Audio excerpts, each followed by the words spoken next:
Hello everyone, my name is Ariana Curry and my French cultural project is on Les Catacombes de Paris, also known as the Catacombs of Paris in English. I will be diving into the rich history of one of the most iconic underground cemeteries in the world and how they didn't always exactly serve the purpose of storing bones. The catacombs, also known as the Empire of the Dead, are a series of underground tunnels in Paris that act as an ossuary, holding over 6 million human bones inside of it. They run throughout the entire city, but the main entrance for tourism is located just southwest of the Pantheon in Paris, France. A map of the tunnels and their paths is located below.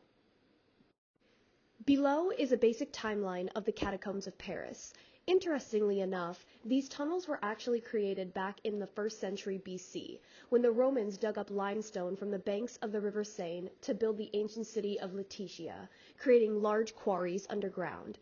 The material from these quarries would be used to build baths and amphitheaters. Eventually, centuries passed, and the city of Lutetia evolved into the city of Paris, but the quarries, which had been untouched for those same centuries, were beginning to cause problems for the citizens. Because the city of Paris was mostly built over hollow underground tunnels, it led to many unstable conditions, and one major event in particular.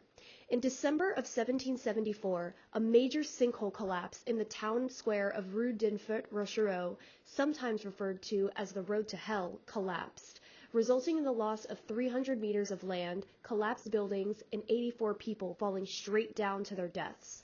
More sinkholes appeared over the years, and when the public became fearful and outraged, action was finally taken. King Louis XVI, hearing the public's concerns, decided to take action in two ways. In September of 1776, he signed a decree which banned the excavation of materials from any public roadways. Following that, in April of 1777, he created the Department of Quarry Inspection, whose job was to find a way to rebuild and reinforce the underground tunnels to keep the city structurally standing. Ironically enough, there was one solution to their problem that came in the form of another issue the city was undergoing. The first head of this inspection unit, Charles Axel Guillaume, would be known as the man who saved France for his contributions to the infrastructure of the catacombs until his death in 1807. I have included pictures on the previous slide to show the devastation of the infrastructural collapses underground. In Paris, most of the dead were buried beneath churches near the city center, but during the French Revolution, the number of bodies continued to pile up immensely. This had many negative factors in turn, including causing massive flooding in the streets and contamination of the water, which raised major health concerns. Beginning in the 1780s, the government had made the decision to move the bones to the newly adorned passageways King Louis had declared. The Saints Innocents Cemetery was the first to have its remains transferred underground, the process starting in 1780.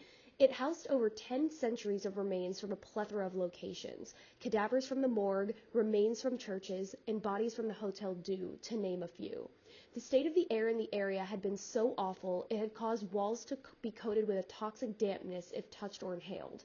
The official movement of these bones began in 1786, following the closure of the cemetery the year prior and the benediction of the new areas known as the catacombs.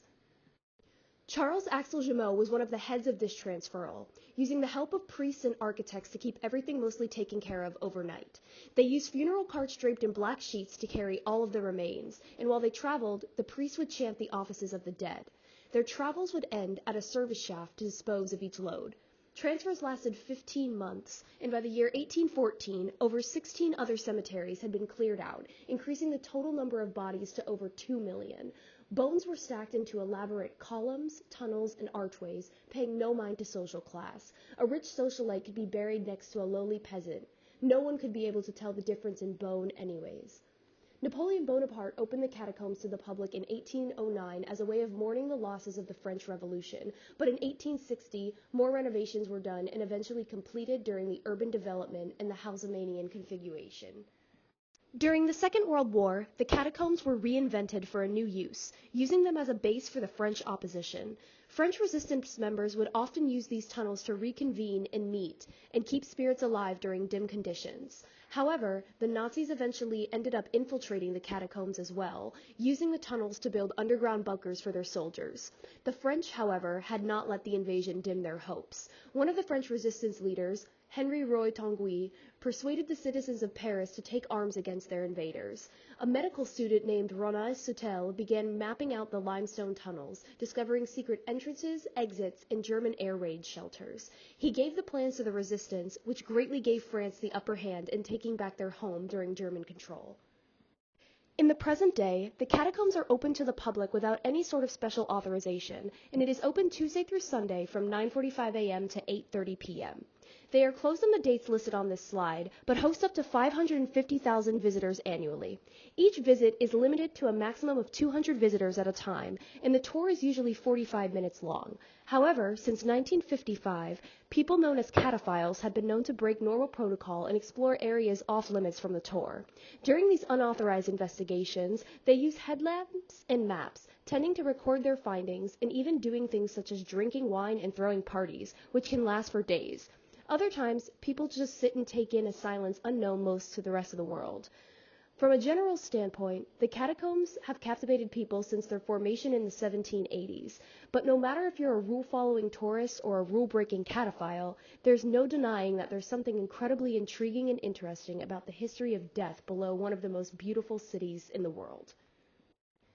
The next two slides contain my work cited in image citations. Thank you so much for listening.